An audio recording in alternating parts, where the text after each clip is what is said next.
นะมันบ่จักเลยพี่น้องเลยบ่ชวนบ่จักคนสิถามต่อถามทั้งน้องเพิ่นนี่เพราะว่าน้องเพิ่นว่าบ่ฮู้ว่าซั่นขนาดมันซำใดฮู้แต่ว่าอันเสา6ต้นว่าซั่นเดี๋ยวก็เอาซำนี้ได้ไอ้เอ้ยว่าซั่นพร้อมมานี่ว่าซั่นจักเกียดได้บาดพี่น้องพอดีลมพร้อมนี่ว่าซั่นหันหนาวพุ่นว่าซั่นเสา6ต้นว่าซั่นนี่แหละเสานี่ก็ได้มาสิหน้า12เนาะแม่นยาว3.50 เมตรป่ะแม่นแม่นป่ะแม่นทั้งเราเบาจะมาเราว่าเนี่ยใดเราบ่ได้ว่าได้บ่เสาบ่ มันโอเคอยู่บ่โดดได้บ่โดดจะชื่อเท่าใดก็เซาหนึ่งอัน5.4ต่อเสา540,000แม่น12พี่น้องยังขาดอยู่2 บาทนี่แม่นเงินเดือนน้องตัวออกแล้วยังวันที่10ปลายไปแล้ววันที่10ปลายพ่อใจมักก็ดีแล้วจังได้ต้องสู้ต้องขยันตื่นดึกลุกเช้าชื่อเครื่องชื่อของมาขายตัวนี้แหละสำคัญพี่น้องถือว่าได้ชวนนั้นไปชวนนี้ไปแนมเห็นได้แบบเป็นเต็มได้แต่มันไม่กระบอกนี้แล้วก็เสานี่ก็ยังขาดอยู่2แล้วก็บวกกับคาวาก้อนนี่แน่นอนแหละทรายดินดินทรายนะพี่น้องแล้วก็ปูนเต็กตรงนี้แหละเทคานตัวนี้เนาะหลายสิ่งหลายอย่างอยู่พี่น้องมีทางเอื้อยใหญ่ใจดีเพิ่นอยู่เพิ่นแหละต่างประเทศเพิ่นแหละพอดีว่าเพิ่นฝากเงินไว้ทางอ้ายนี่100 ลอนก็ถือว่ามาแจ้งให้ครับผู้น้ำกันโดยที่ถือเองบ่หรือใช้อ้ายช่างเช่ามาไว้ให้อ้ายถือไว้เสียไว้น้ำอ้ายเสียไว้น้ำอ้ายอย่าไว้บ่โดยมีแต่ว่าเดี๋ยวสิจัดแจงเสามาไว้ให้ก่อนให้มันครบในส่วนนี้ก่อนเท่านั้นแหละซะ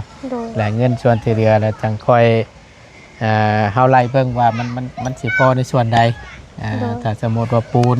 ได้จักสอบแค่ทรายสิได้อยู่บ่แต่จังว่ากันเนาะโดย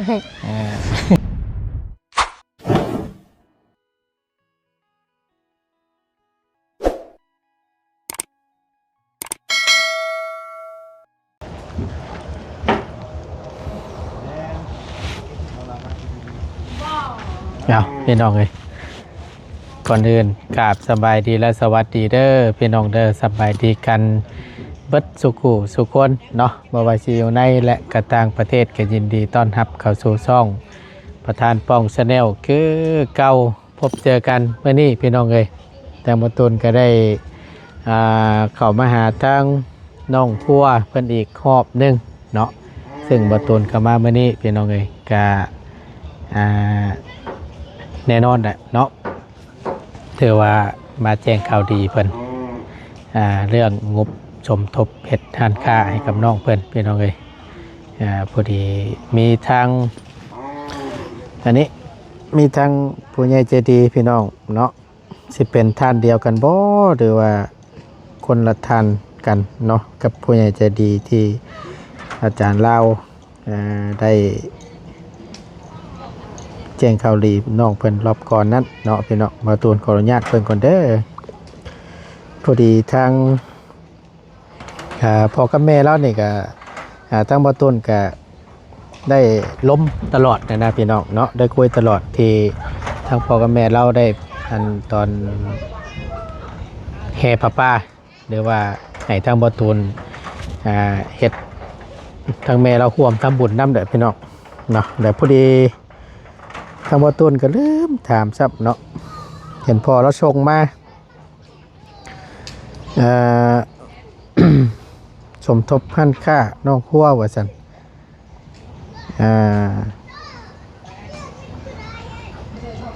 เท่าไรนี่พี่น้องเอ้ย100 หลอดเนาะหันค่าน้องพัวเด้อบ่ต้นเด้อว่าซั่น เอาพี่น้องเลยบ่ตูนสิเบิ่งแต่พี่ก่อนเนาะ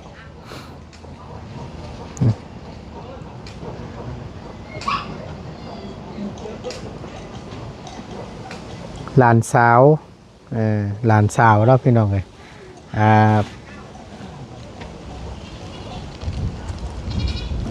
การสาวของพ่อแล้วนี่พ่อครูแล้วซื้ออย่างเด้เนาะซีเมนเอื้อยใจดีท่านเดียวกันบ่พี่น้องเลยชื่อเอื้อยสุชาตินะแม่นท่านเดียวกันบ่เนาะตั้งบ่ตุนก็ดื่มถามเอาฮู้ตัวเป็นหลานสาวทั้ง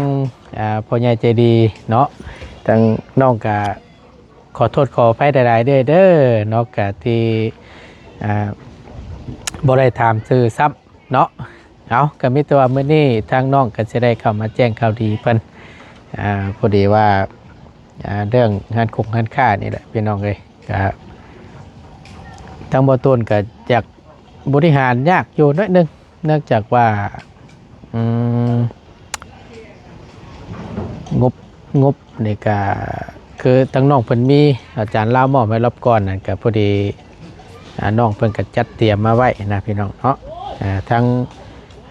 ดินบล็อกทั้งเสาหรือว่าก็เกี่ยมไว้ละในส่วนนั้นเนาะตามพวกไม้พวกตอกเสียนะพี่น้องแต่ว่าทางระบาวแล้วนี่ก็อาจจะมีแผนอยู่เนาะอาจจะมีรูปแบบที่การจะสร้างเฮ็ดทันค่าให้ทางน้องครัวเพิ่นนี้เนาะเพราะฉะนั้นต้องบ่ตูนว่าอยากมีเวลาหรือว่ามีโอกาสบ่ตูนอยากจะโอ้ล้มกับทางระบาวของน้องหัวพี่น้องเอาว่าเพิ่นสิเอาแบบใดเพิ่นเฮ็ดแบบใดนะพี่น้องขนาดมันซำใดถามน้องเพิ่นนี่น้องเพิ่นก็บ่จักเนาะความกว้างซำใดยาวซำใดบ่ตูนสิลองไปถามเบิ่งก็บ่มีโอกาสเนาะแต่ว่าเพิ่นอยู่นี่ก็จะได้เอิ้นมาคุยแล้วก็มาล้มน้ำกันว่าจะได้ฮู้งานของน้องเพิ่นนี่สิเอาแบบใดนะพี่น้องเนาะแต่ว่าน้องเพิ่นเว้านั่นว่าอยากเฮ็ดทรงสไตล์โมเดิร์นว่าซั่นอยากได้แบบสั้นว่าซั่นเนาะแต่อยากได้แบบสั้นนี่ก็ถือว่าค่อนข้างจะใช้งบหลายพอสมควรอยู่พี่น้องเนาะถ้าเพราะว่าเฮ็ดทรงโมเดิร์นแล้วก็น่าสิก่อเต็ม2แผงข้างเลยนะพี่น้องเนาะแล้วก็เปิดทั้งหน้าคือห้านแบบขายของซ้ำทั่วไปจังซี่นะเนาะเอาจังใดก็ขอบบุญขอบคุณขอบปกขอบใจทางเอื้อยใหญ่ใจดีใดๆเด้อเนาะที่ไว้วางใจให้กับทางบ่าวตูนเป็นสะพานบุญให้เนาะในครั้งนี้ก็ขอบบุญขอบคุณใดๆขอให้ทั้งเอื้อยพอพร้อมครัวจงอยู่ดีมีแห้งความเจ็บจะสุดได้ความไข่จะสุมีปราศจากโรคภัยไข้เจ็บทั้งปวงทั้งใดเด้อบ่ว่าเฮ็ดธุรกิจการงานใดๆค้าขายง่ายมือยังอยู่ณตอนนี้ก็ขอเจริญรุ่งเรืองในหน้าที่การงานตลอดปีและตลอดไปเนาะเอื้อยให้มาซำใดขอให้ขับเคลื่อนไปสู่ทางเอื้อยเนาะ100 เท่าพันเท่าเด้อสาธุก็เดี๋ยวพอดีละ ไปแจ้งให้น้องเพิ่นรับผู้นำกันแล้วก็ให้ทาง FC เพิ่นผู้ใหญ่ใจดีเพิ่นรับผู้นำกันเนาะ100 หลอนก็สิได้อยู่2 ล้านพี่น้องเลยเนาะพอดีเพราะว่าเงินเดือนมันลงนะพี่น้อง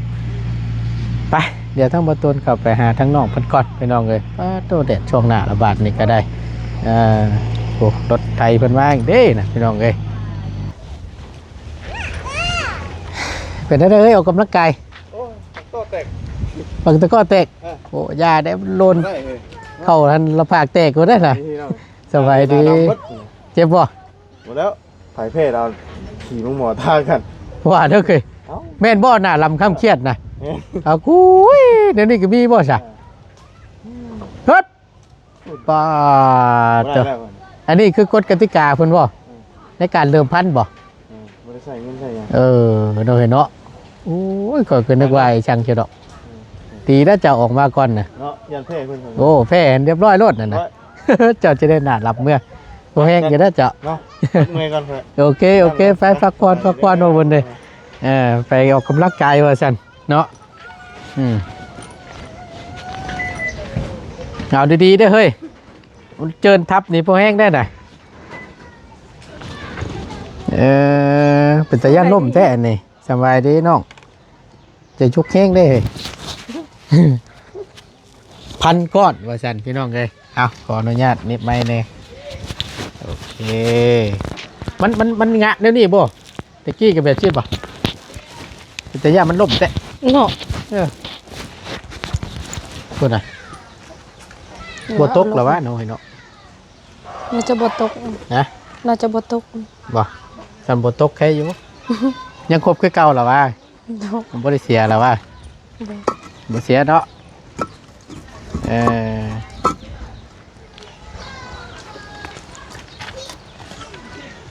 ขอเคลื่อนใหญ่ได้สบายเด้วยโว้ย ขอเคลื่อนใหญ่ได้สบายเด้วยเนาะ เอาพอดีแหละทั้งบอตูนก็มากับพอดีว่าจะอันระบ้าวเจ้าอยู่เฮือนอยู่ปะ เราบ่เราไปเฮ็ดเฮือนอยู่บ่ชายแดนนะ โอ้แลอันมืดได้เพิ่นอันนั้น บ่ฮู้คือกัน พอดีว่าทั้งอันนี้พี่น้องเอ้ยพอดีทั้งง่ายว่าสิล้มเบิ่งอันกับทั้งระบ้าวเจ้าน่ะว่าเพิ่นสิเอาขนาดชำใดอันน่ะก็ได้ว่าจะโอลมเบิ่งก็อยากได้ยินนี่แหละจากปากเรานี่พอดีถามเจ้าก็บ่ฮู้ เราไปแล้ว ครับถามเจ้าก็บ่ฮู้ว่ามันขนาดมันกว้างมันหอมซำใดจังซี่นะเฮ็ดอะไรนะ มันบ่จักเลยพี่น้องเลยบ่โจนบ่จักคนสิถามต่อถามทั้งน้องเพิ่นนี่เพราะว่าน้องเพิ่นว่าบ่ฮู้ว่าซั่นขนาดมันซำใดฮู้แต่ว่าอันเสา6ต้นว่าซั่นเดี๋ยวก็เอาซำนี้ได้ไอ้เอ้ยว่าซั่นพร้อมมานี่ว่าซั่นจะเกลียดอะไรบาดพี่น้องพอดีลมพร้อมนี่ว่าซั่นหันหนาวพุ่นว่าซั่นเสา6ต้นว่าซั่นนี่แหละเสานี่ก็ได้มาสิหน้า12เนาะ แม่น ยาว3.50 เมตรป่ะ แม่น แม่นป่ะ แม่น ทั้งเราเบาจะมาเราว่าเนี่ยใดเราบ่ได้ว่าได้ใดป่ะเสา บ่ มันว่าโอเคอยู่ป่ะ โดด ได้ป่ะ โดด เจะชื่อตัวใดเกาะ เซาหนึ่งอัน5,400,000 ต่อเสา แม่น 140,000 แม่น 12พี่น้องยังขาดอยู่2 บาทนี่ แม่น เงินเดือนน้องตัวออกแล้ว ยังวันที่10ปลายไปแล้ว วันที่10 ปลายพ่อ แม่น ไอ้เฮ็ดอะไรสันบาทนี่พี่น้องที่ได้อยู่แล้ววะเนาะ 2 เสานี่ก็ล้านเท่าไหร่พี่น้องล้าน ล้าน8 ล้านกับ80,000บ่ 800,000 ล้านนึงก็800,000เนาะ 80ล้าน80บ่ เสาหนึ่งมัน540,000บ่ แม่น 540,000บ่ แม่น 2 เสาก็ล้าน80เลยโอ้ล้าน800,000อันว่ามันก็สิเข้าฮอด2 ล้านหมดเลย เห็นว่าก็ได้เนาะ เอายับมาไปก่อนเดี๋ยวมันสิเวรมุกกล้องเนาะตัวโทรได้บ่ บ่มีเบอร์แล้ว ฮะ บ่มีเบอร์ บ่มีเบอร์โทร แม่นอันยันโทรศัพท์อันลูกไผ่เราแล้วน่าจะมีอยู่เบอร์ เพิ่นเพชรอยู่พุ่นหล่นแล้ว ดนแล้ว4 ฮอด 2 เดือนแล้ว พอเขาเฮ็ดเฮือนหยังก็เอิ้นว่าเฮือนเวลาเฮือนหยัง เกินเวลา ไปรับจ้างรับเป่าเพิ่นนี่บ่ แม่น เฮ็ดจังได๋เด้พี่น้องถ้าว่าเราอยู่เฮือนยังว่าเอิ้นเรามาคุยนำแต่ว่าคือจะเว้านั่นมักทรงสไตล์โมเดิร์นเนาะ โอ้ย แต่ก็สองข้างเต็มเลย แน่นอนนะพี่น้องเอ้ยบล็อกขนาดนี้ทั้งหลังอีกบัดติดประตูหน้าต่างมีแต่ว่าเปิดชั่วขึ้นนะแม่นพร้อมคายนะแม่นบ่เพราะว่านั้น โอ้ย นี่บ่ตูนพอนึกออกแล้ว ก็ว่าน้องเพิ่นมักนั่นน่ะเสา6 ต้นมันก็สิมีหน้าต่างอีกนี่ข้างหลังออกบ่ออกก็ได้แต่ว่าคำบ่ใช้มันก็บ่เป็นหยังแต่ทั้งหน้านี่แม่นชุด ถ้าเป็นไปได้นะเนาะ โดย อันนี้ความฝันพี่น้องเลยเนาะหากแต่ว่าก็บ่ฮู้ว่าย้ำได้แล้วหากแต่ว่าคิดไว้อยากได้แบบสั้นนะเบิ่งแต่ค่อนข้างจะแพงอยู่ได้อแต่ว่าก็เต็มระบบนี่ ถ้าว่าขึ้นเครื่องนึงนี่ก็อินบ็อกมาเครื่องนึงนี่ก็ที่เรือใช้อันนี้ก็ก็สิลดค่าใช้จ่ายลงอีกแน่ อะไรสักมาเพิ่น ฮะ สั่งผิด สั่ง ให้ คิด เขาประมาณให้นะว่าประมาณให้แล้วเราเอาพันก่อนประมาณพันก่อนก็เลยสั่งมาพันก่อน บ่ผิดดอกกำบามักแล้วนั่นมันก็จำเป็นต้องใช้หลายคือว่าหั่นน่ะเนาะเฮ็ดอันนั้นก็ดีคือกันพี่น้องเอ้ยเพราะว่าคำว่าได้เปิดร้านค้าแล้วนี่ก็แน่นอนละหลายสิ่งหลายอย่างขายของซ้ำมันนะขายของซ้ำพวกกระต้มขนมเกลือพริกปิ้งนัวนู่นนี่นั่นคือหั่นเขาขายทั่วไปหั่นแหละเหล่ายาปลาปิ้งยาสูบครบไปเลยก็มั่นใจอยู่แล้วว่าเสียได้ มักขายอยู่ว่าจะเสือเอา โดย ถามก่อนได้บางเทื่อพี่น้องเลยเนาะใจมักก็ดีแล้วจังได้ต้องสู้ โดย ต้องขยันตื่นดึกลุกเช้า โดย ชื่อเครื่องชื่อของมาขาย โดย ตัวนี้แหละสำคัญพี่น้องเลยพอดีว่าแต่ว่าเขาตื่นช่วยแล้วมันจิบทันเตรียมเครื่องของได้แต่ละมื้อนะอ่านชดน้ำแน่นู่นนี่นั่นนะเอาแต่จังว่าการพี่น้องเลยเนาะจะว่าอะไรเกาะลานไผ่แล้วโบอยู่นะ ลูกไผ่ ถูกไผ่เนาะ เมียเราก็อยู่เพื่อนลูกสาว บ่พอดีคำติดต่อได้ถามเราไว้เพิ่งเด้อ โดย ว่าความกว้างมันนี่เท่าไรจดใส่กระดาษไว้ให้อ้ายเนี่ย โดย 2ความยาว โดย จักเม็ด โดย ระว่างเพิ่นน่ะเดี๋ยวอ้ายขึ้นมาปัดหน้าเดี๋ยวจะได้ฮู้ โดย เดี๋ยวว่าสิอันนี้บ่เนาะพี่น้องเอ้ยอย่าคู่นำนะพี่น้องแต่เฮาก็จังสิได้จัดแจงแล้วก็สิได้ว่า ไอ้มี่เบิ่งพายเนี่ยอ้าวเนี่ยเบิ่งเลยมาแพมเบิ่งลูกสาวเรามี นะ ลูกสาวเรามีเบอร์แล้ว มีอยู่ปะเป็นที่มีเงินโทรบ่บันโทรไปเอามาได้ปะ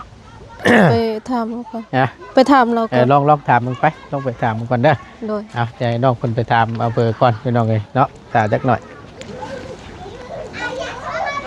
บ่มีคนหับสายยันเราเฮ็ดเวียกเราเฮ็ดเฮือน ฮะ เราบ่ได้รับโทรศัพท์ยันเราเฮ็ดเฮือน โอ้เราบนหับโทรศัพท์ซ้ อืม ำโทรติดอยู่แม่นปะ ติด โอเคมีแต่ว่าคำว่าติดแล้วก็อันรบกวนถามน้ำเนี่ยเด้อเพื่อง่ายว่านั่นแหละพอดีว่าจะได้ชี้แจงเบิ่งบางเทื่อเขาจะคู่ว่าขนาดมันสำไร